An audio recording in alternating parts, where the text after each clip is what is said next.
Welcome back to clean news Rajasthan. चलिए देखते हैं राजस्थान की 15 फटाफट बड़ी खबरों को।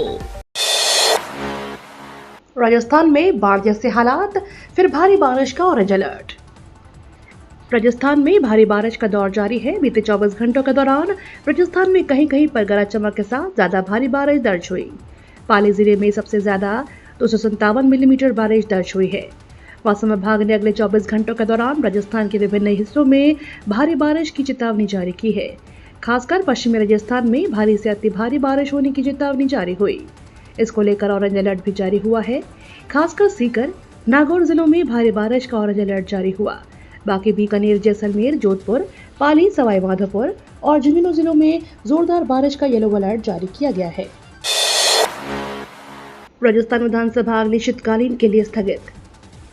राजस्थान विधानसभा अनिश्चितकालीन के लिए स्थगित कर दी गई है, जबकि कांग्रेस विधायक मुकेश भाकर को 6 महीने के लिए सदन से निलंबित कर दिया गया है। विधानसभा में कल कांग्रेस के विधायकों ने जमकर हंगामा किया। सरकारी मुख्य सचेतक जोगिंदर गर्ग ने कहा कि सोमवार को मुकेश भाकर को प्रहरी बाहर निकालने गए तो उन्होंने महिला समेत 2 प्रहरियों का हाथ काट खाया। उन्होंने भाकर को 6 महीने के लिए विधानसभा से निलंबित करने का प्रस्ताव रखा, जिस पर स्पीकर वासुदेव देवनानी ने उन्हें 6 महीने के लिए निलंबित कर दिया। इसके बाद विधानसभा की कार्यवाही अनिश्चितकाल के लिए स्थगित कर दी गई। राजस्थान में राशन डीलरों की हड़ताल समाप्त। राजस्थान में राशन डीलरों की हड़ताल समाप्त हो गई है। खाद्य मंत्री के आश्वासन के बाद हड़ताल समाप्त कर दी गई। इसमें 4 करोड़ 40 लाख राष्ट्रीय खाद्य सुरक्षा योजना के लाभार्थियों को राहत मिल गई है। आज बुधवार से प्रदेश की सभी 27,000 राशन डीलरों की दुकान खुल जाएगी। राशन डीलरों ने अपनी हड़ताल खत्म कर दी है। वार्ता में राशन डीलरों की मांगों के संबंध में कमेटी बनाने का निर्णय लिया गया है। राशन डीलरों को और मजबूत किया जाएगा, जिसमें राशन डीलरों के साथ विभाग के अधिकारी भी शामिल होंगे। हर सप्ताह यह कमेटी राशन डीलरों की समस्या पर चर्चा करेगी और मिलजुल कर उनकी समस्याओं का समाधान किया जाएगा। हिंदुओं को वापस लाया जाए, बांग्लादेश हिंसा के बीच बीजेपी विधायक की मांग। बांग्लादेश में हिंसा छिड़ी हुई है, वहां कई लोगों की मौत की खबर है। इसी बीच राजस्थान के हवा महल से विधायक बाल मुकद्दाचार्य ने बड़ा बयान दिया। उन्होंने कहा कि बांग्लादेश के मौजूदा हालात के बाद देश में जितने भी बांग्लादेशी हैं उन्हें डिपोर्ट किया जाए।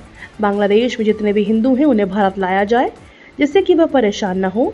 आपको बता दें, बांग्लादेश में भारी प्रदर्शन के बाद तख्ता पलट हो चुका है। ऐसे में हालात बेकाबू हो गए हैं। बांग्लादेश में आरक्षण को लेकर हिंसा भड़क गई है। इसमें 300 से अधिक लोगों की मौत हो चुकी है। किसानों के लिए अच्छी खबर, खरीफ फसलों पर बढ़ा समर्थन मूल्य। किसानों के लिए अच्छी खबर है, सरकार ने खरीफ फसलों का समर्थन मूल्य बढ़ा दिया है। इनमें खरीफ की 2 मुख्य फसलों मूंग और मूंगफली के लिए भी एमएसपी दरों में बढ़ोतरी की गई है। पिछले साल की तुलना में मूंग का समर्थन मूल्य 124 रुपए और मूंगफली में 406 रुपए प्रति क्विंटल की बढ़ोतरी की गई है। किसानों को इससे फायदा होगा। अब मूंग का समर्थन मूल्य बढ़ाने से इसके भाव 8,682 रुपए प्रति क्विंटल हो गए हैं। इसके अलावा मूंगफली का समर्थन मूल्य भी अब 6,783 रुपए प्रति क्विंटल हो जाएगा। टीकाराम जूली का बीजेपी पर वार। नेता टीकाराम जूली ने विधायक मुकेश भाकर के निलंबन पर कड़ा बयान दिया है। उन्होंने कहा कि जब से भाजपा सरकार सत्ता में आई है, तब से लोकतंत्र में काले अध्याय जुड़ते जा रहे हैं। उन्होंने इसे लोकतंत्र पर एक और काले अध्याय के रूप में देखा। नेता प्रतिपक्ष टीकाराम जूली ने भाजपा सरकार पर तीखा हमला करते हुए कहा कि सरकार भारत में बांग्लादेश जैसे हालात पैदा कर सकती है। जूली ने कहा कि भारत की खूबसूरती इस बात में है कि कांग्रेस ने बाबा साहेब भीमराव अम्बेडकर के संविधान को बचाकर रखा, लेकिन भाजपा अब उस संविधान को कमजोर करने का प्रयास कर रही है।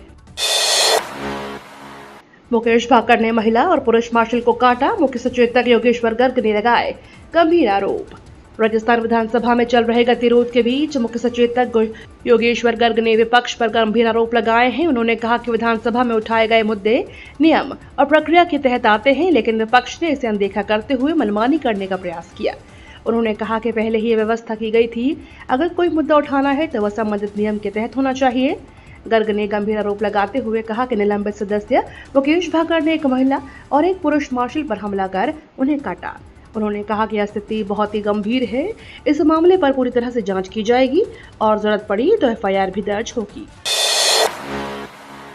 खेल के नाम पर भ्रष्टाचार, राजस्थान क्रिकेट एसोसिएशन में सामने आया भयंकर फर्जीवाड़ा।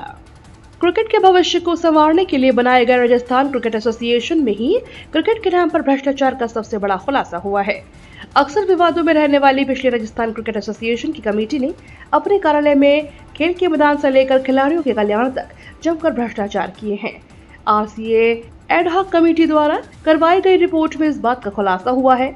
बीसीसीआई ने हर साल राजस्थान क्रिकेट के कल्याण के लिए करोड़ों रुपए का बजट आवंटित किया, लेकिन तत्कालीन कमेटी ने आरसीए से संबंध अंपायर, खिलाड़ी, ग्राउंड स्टाफ को लंबे समय से फीस का भुगतान नहीं किया। राहुल गांधी गुड़गांव में लड़कियों संग डांस कर रहे थे। जयपुर में अश्लील डांस भी देखा। जयपुर के सिविल लाइंस में बीजेपी विधायक गोपाल शर्मा ने विधानसभा में एक विवादास्पद बयान देते हुए कांग्रेस के पूर्व अध्यक्ष राहुल गांधी पर गंभीर आरोप लगाए हैं। शर्मा ने कहा कि जब मुंबई पर 2008 में आतंकवादी हमला हुआ था, तब राहुल गांधी गुड़गांव में मस्ती कर रहे थे, पार्टी कर रहे थे और लड़कियों के साथ डांस कर रहे थे। उन्होंने आरोप लगाया कि राहुल गांधी ने जयपुर में अश्लील डांस भी देखा था। गोपाल शर्मा का यह बयान विधानसभा और राज्य में चर्चा का विषय बन गया है और इसके बाद राजनीतिक गलियारों में हलचल मच गई है।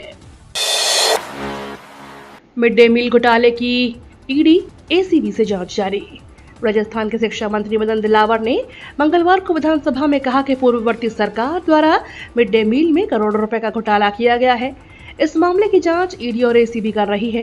उन्होंने कहा कि घोटाले में लिप्त पाए जाने वाले राज्य के कार्मिकों के विरुद्ध भी सख्त कार्रवाई करते हुए उन्हें निलंबित किया जाएगा। शिक्षा मंत्री मदन दिलावर ने प्रश्नकाल के दौरान सदस्य के इस संबंध में पूछे गए पूरक प्रश्नों का जवाब दे रहे थे। उन्होंने बताया कि कोरोना काल में मिड डे मील में गंभीर अनियमितताएं की गई है।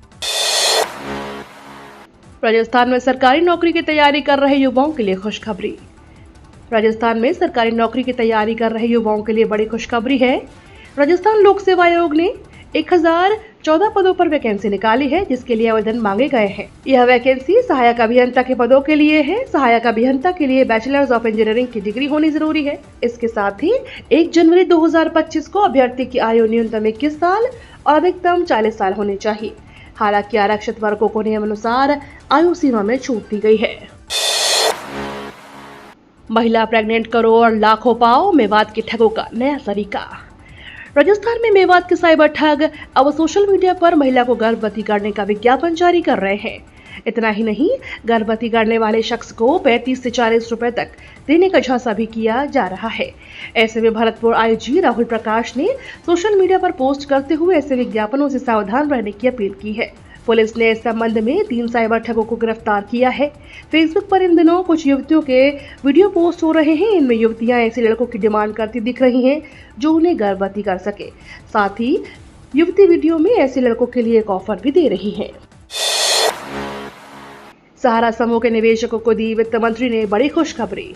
वित्त मंत्री निर्मला सीतारमण ने लोकसभा में कहा कि सहारा समूह के जिन निवेशकों के पास कागजात पूरे हैं, उन्हें पैसे वापस करने में कोई बाधा नहीं है। सीतारमण ने प्रश्नकाल के दौरान एक पूरक प्रश्न का जवाब देते हुए कहा कि सरकार तो हाथ जोड़कर खड़ी है कि आइए सारे कागजात लाइए और अपने पैसे ले जाइए, लेकिन कोई आ नहीं रहा है। उन्होंने विपक्ष पर तंज कसते हुए कहा कि आप बाहर जाकर यह न कहें कि सरकार पैसा नहीं दे रही। सरकार तो पूरी तरह से तैयार है। इस मामले की शीर्ष न्यायालय निगरानी कर रही है। 1 करोड़ से ज्यादा केंद्रीय कर्मियों और पेंशनरों को तगड़ा झटका। केंद्र सरकार ने अपने 1 करोड़ से अधिक कर्मचारियों और पेंशनरों को तगड़ा झटका दे दिया है। मंगलवार को वित्त राज्य मंत्री पंकज चौधरी ने राज्यसभा में स्पष्ट तौर से बता दिया है कि कोरोना काल के दौरान सरकारी कार्मिकों का 18% डीए और डीआर रोका गया था। अब उसका एरियर नहीं मिलेगा। राष्ट्रीय परिषद स्टाफ, साइट के प्रतिनिधियों सहित विभिन्न कर्मचारी संगठनों ने डीओपीटी के सचिव से आग्रह किया था। 18 माह के डीए का एरियर कर्मियों का हक है। केंद्र सरकार के कर्मियों और पेंशनरों को कोरोना काल के दौरान रोके गए डीए, डीआर का एरियर भी किया जाए। अमेरिका ने रद्द किया शेख हसीना का वीजा, ब्रिटेन ने भी दिया झटका। बांग्लादेश में भारी प्रदर्शन और हिंसा के बाद शेख हसीना भारत आ गई हैं। सोमवार को उन्होंने प्रधानमंत्री पद से इस्तीफा दे दिया था। फिलहाल हसीना भारत में कड़ी सुरक्षा के बीच किसी अज्ञात जगह पर है। इन सब के बीच शेख हसीना को अमेरिका ने बड़ा झटका दे दिया है।